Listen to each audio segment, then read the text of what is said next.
کہ اس میں کئی پہلو ہیں معاملے کے. ایک تو یہ ہے کہ طالبان کا اس طرح سے پورا کنٹرول نہیں ہے, اس کی رعایت انہیں دی جا رہی ہے, انہیں سمجھایا بھی جا رہا ہے, یہ بھی بتایا جا رہا ہے کہ پاکستان واحد ریاست ہے جو آپ کی مدد کر رہی ہے اور آپ کو کچھ کرنا چاہیے. لیکن دوسری طرف یہ ہے کہ وہ کوئی بہت زیادہ سیریس لگتے نہیں ہیں, یعنی جتنا ان کا کنٹرول ہے اتنا بھی نہیں کر رہے. یہ تو وہ کر سکتے ہیں کہ اعلانیہ مذمت کریں اس کی اور کوشش شروع کریں اور کچھ نہ کچھ پاکستان کو اطمینان دلائیں. اور میرا یہ خیال ہے کہ فوری طور پہ اگر وہ حکم دیں تو نیچے سے تو کیڈر تو ایک ہی ہے, اکٹھے مل کے وہ لڑتے رہے ہیں, ایک جیسے ان کے نظریات ہیں, تو وہ فوری طور پہ اس کی تعمیل نہیں ہوگی. یہ ایک مشکل مرحلہ ہے, ذرا پیچیدہ ہے. ویسے تو پاکستان نے ٹیررزم کے خلاف جو بڑی جنگ تھی وہ تو جیت لی ہے. آپ کو یاد ہے کہ ڈیرہ بگٹی میں اور اس کے ارد گرد کے اضلاع میں بھتہ وصول کیا جاتا تھا, پاکستانی پرچم نہیں لہرایا جا سکتا تھا. اور پھر وہ وقت آیا کہ ہم نے خود آزادانہ سفر کیا بغیر کسی محافظ کے زیارت تک کا کوئٹہ سے, اور 14 اگست کو ایک ایسا جشن برپا تھا کوئٹہ میں کہ ٹریول کرنا مشکل تھا. کوئی لاہور میں اور کراچی میں اور کوئٹہ میں کوئی امتیاز نہیں کیا جا سکتا تھا. تو یہ صورتحال ہے. اس میں یعنی پیچھے اس کے کون ہے, ٹی ٹی پی ہے یا بی ایل اے ہے تو انڈیا ہی. میں نے کل بھی یہ بات واضح کرنے کی کوشش کی تھی کہ انڈیا ہے, اور مغربی ممالک کی ہمدردیاں چونکہ انڈیا کے ساتھ ہیں, خاص طور پہ امریکہ کی, اس کو اچھالا نہیں جاتا. اب دیکھیے نا, پادریوں پہ حملہ کرنے کا کیا مطلب ہے؟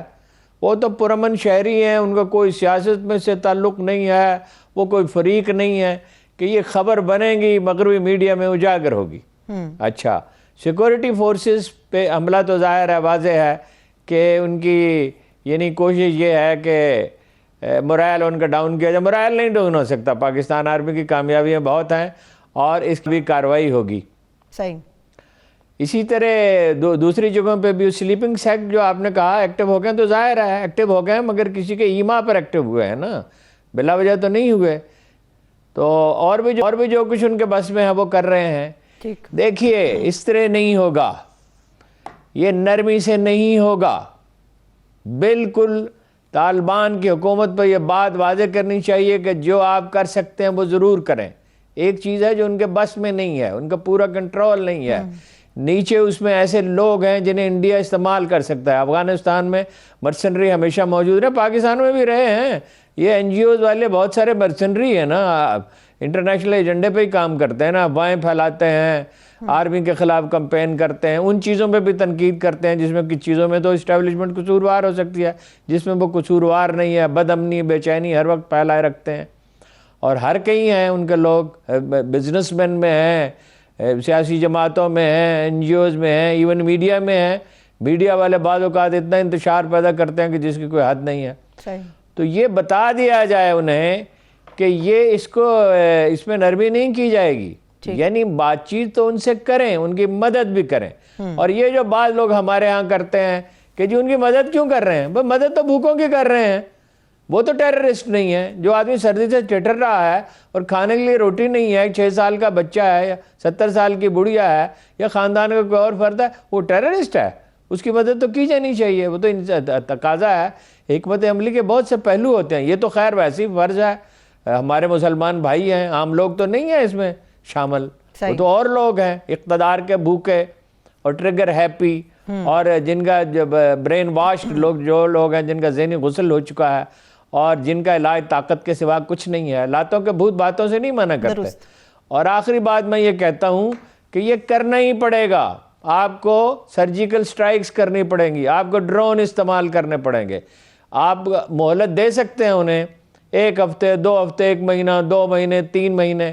ہمیشہ نرمی سے مذاکرات سے مسئلہ حل کرنے کی کوشش کرنی چاہیے, لیکن اگر نہیں ہوتا تو کارروائی کرنی چاہیے. ٹھیک ہے. چلیے ہارون صاحب, آپ نے جو بات کی ہے, آپ کو یاد ہوگا جب طالبان نے افغانستان کو ٹیک اوور کیا تھا, اس وقت بھی پاکستان کو یقین دہانی کرائی گئی تھی کہ ہماری سرزمین کسی دوسرے ملک اور خاص طور پہ پاکستان کے خلاف بھی استعمال نہیں ہوگی. مگر اب کی بار میں موعد یوسف صاحب کو یہی یقین دہانی کرائی گئی ہے کہ یقین کراتے ہیں کہ پاکستان کے خلاف ہماری سرزمین استعمال نہیں ہوگی. کیا اب یہ یقین دہانیاں کوئی معنی رکھتی ہیں, یا پھر پاکستان کا آپ سمجھتے واحد حل یہی ہے کہ سرجیکل سٹرائکس ہی ہونی چاہیے اور دشمن کا مقابلہ اسی طرح سے کرنا چاہیے جیسے مناسب ہوتا ہے؟ نہیں، یقین دانی کی کوئی حیثیت نہیں ہے، حیثیت ہوتی ہے عمل کی۔ وہ ایک ہمارے مرحوم محمود غازی صاحب تھے، وہ وائس پریزیڈنٹ رہے اس کے انٹرنیشنل اسلامک یونیورسٹی کے، انہوں نے ایک دفعہ خط لکھا ڈاکٹر حمید اللہ کو، فیمس اسکالر جن کا بہت بڑا مرتبہ ہے اور جنہوں نے بڑی تحقیق کی ہے بہت سی چیزوں پہ، حدیث پہ ان کی تحقیق ایسی ہے کہ جس کی مثال نہیں ملتی پچھلی کئی صدیوں میں۔ تو وہ ایک تنہا آدمی تھے، ایک مکان میں رہتے تھے اور سارا وقت علمی کام کرتے، فرانسیسی زبان میں قرآن مجید کا ترجمہ بھی انہوں نے کیا ہے، بے شمار کتابیں لکھی ہیں، بہت سے لوگ ان کی وجہ سے مسلمان ہوئے، اور وہ ایک غیر سیاسی آدمی تھے۔ اور ڈاکٹر محمود غازی بتاتے تھے کہ جب وہ ینگ آدمی تھے اور پی ایچ ڈی انہوں نے کیا تھا تو انہوں نے ایک خط لکھا انہیں کہ میں فلاں فلاں موضوع پہ تحقیق کرنا چاہتا ہوں، تو ان کا جواب مجھے ایک لفظ زبانی یاد ہے، انہوں نے کہا میں استنبول، خط میں لکھا میں استنبول کے لیے پابر عقاب ہوں، آپ کا خط مجھے بھایا نہیں، اہمیت متن کی ہوتی ہے عنوانات کی نہیں، صحیح، اہمیت عمل کی ہوتی ہے، وعدوں کی نہیں ہوتی، دعووں کی نہیں ہوتی۔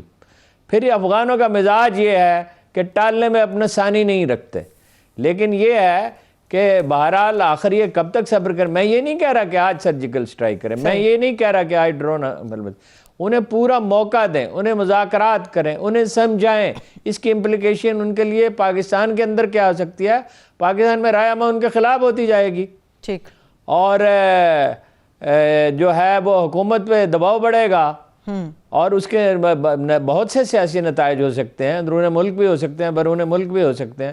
یعنی حد یہ ہے کہ مولانا فضل الرحمان کو تھریٹ ہے۔ مولانا فضل الرحمان کو کیوں تھریٹ ہے؟ وہ کوئٹہ کے اور کسی علاقے کے دورے پہ جا رہے ہیں، جی، اور پولیس نے انہیں اطلاع دی ہے کہ آپ کو خطرہ ہے آپ کی جان کو، اور حکومت نے ہدایت کی ہے کہ ان کی جان کی حفاظت کا بندوبست کیا جائے۔ کیوں مولانا فضل الرحمان کے خلاف پہلے بھی حملے ہوئے ان پہ؟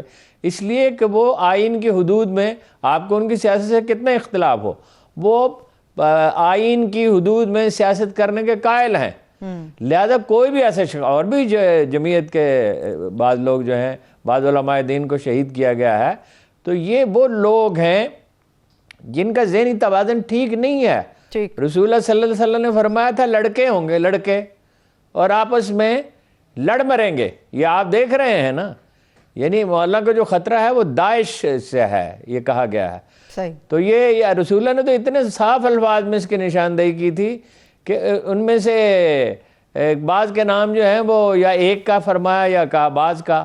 حدیث کا معاملہ احتیاط کرنی چاہیے کہ کنیت شہر کے نام پہ، وہ بغدادی جو تھا اس کی شہریت بغداد شہر کے نام پہ تھی، شہر کے نام پہ کبھی کنیت ہوتی ہی نہیں عربوں میں، یہ کبھی ہوا ہی نہیں ہے۔